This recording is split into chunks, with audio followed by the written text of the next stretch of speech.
Semoga. Tapi api tu tinggi jugalah. Daripada tadi lagi teruk ni. Dia macam kalau ni macam ada satu pot, ada satu kalau nak cakap macam mana, mungkin ada satu tempat tu yang belum tu lagi, sebab nampak macam tadi kan dia macam terbakar besar macam tu. 30 meter tinggi. Nando, 30 meter tinggi api di awal mula jadi. Tinggi tu. Akak dekat kampung Seri Andalas Puchong. Kampung Seri Andalas Puchong daripada tempat kejadian ni lebih kurang 5 km. Kita dipisahkan dengan Sungai Kelang. Tapi dia punya bahan panas tu terasa sampai ke rumah akak. Okay. Kita rumah kawasan kampung tinggi tu 30 meter. Kak ini buat kain. 22 km. Kak, kenapa tak balik raya Kelatennya? Jauh lagi Shah Alam tu. 15 tingkat. Ini April Fool joke ke? Bukan. Ini hanya Allah Subhanahu Taala je tahu. Okay. Memang tadi lagi teruk. Saya dekat kampung tengah, Kak. Saya lari dekat sungai tadi. Kampung tengah pun lari. Apatah lagi akak yang dekat sini. Kampung tengah lagi lah. Sebab dia berlaku dekat kampung tengah. Nando kan? Berlaku dekat kampung tengah 20 meter je daripada rumah Nando.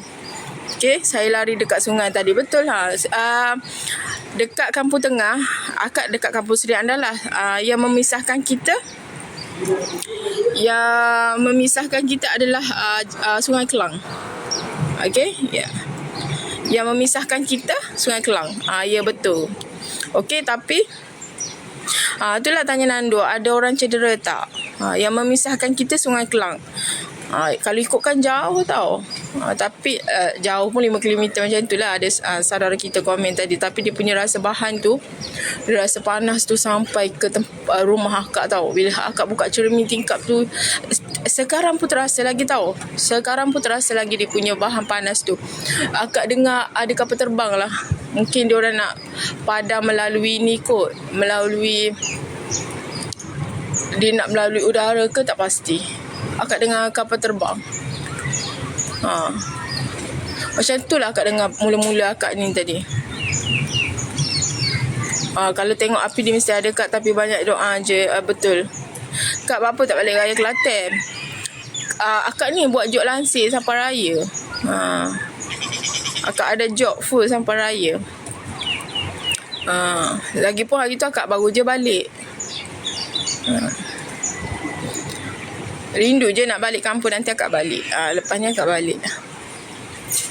Tadi Shah Alam rasa juga bahan. Shah Alam pun jauh juga daripada kerja. Ya, akak buat bisnes lansir SR Ketat Ambulance. SR Ketat Ambulance tu akak punya. So yang mana belum follow kat ini, boleh follow dulu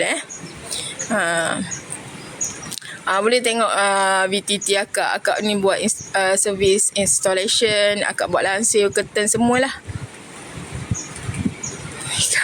Itulah Amiwan, punca dari syaitan. Syaitan nak ni kot kan.